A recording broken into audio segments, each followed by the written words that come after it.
ওই ফ্যাসিস্ট হাসিনা আমলের বেগম পাড়া মনে আছে? যারা বেগম পাড়া বানায় তাদের দ্বৈত নাগরিকত্ব লাগে। 11 দলের প্রার্থীদের দ্বৈত নাগরিকত্ব প্রয়োজন হয় না।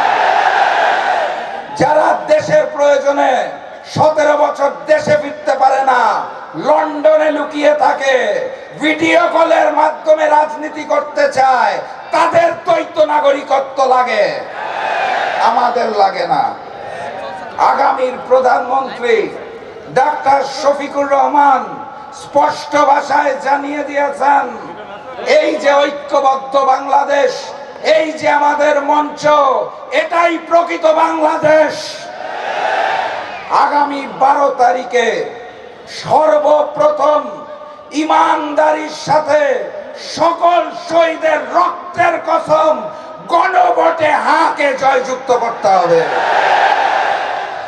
তারপরে ইমানদারির সাথে এক দল, দুই দল, 11 দল বুঝি না, সবাই মিলে দাঁড়িপাল্লা 2টি আসন নিশ্চিত করতে হবে। আমার সাথে হাত তুলুন, আগামী দিনের প্রধানমন্ত্রী ডাক্তার শফিকুর রহমানের জন্য আমরা এই অঞ্চল থেকে 2টি আসন দিব, হাকে জয়যুক্ত করব, ওয়াদা করছি আল্লাহর নামে। ডাক্তার শফিকুর রহমানের বাংলাদেশ হবে ইসলামের বাংলাদেশ। ডাক্তার শফিকুর রহমানের বাংলাদেশ হবে কোরআনের বাংলাদেশ।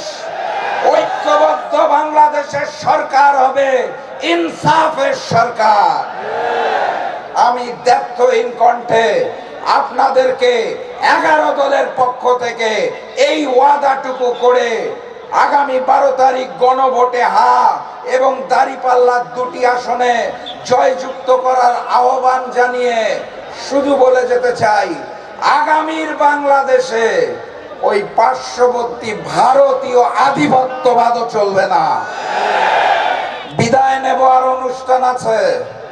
যাওয়ার আগে একটা স্লোগান দিয়ে বিদায় নিতে চাই।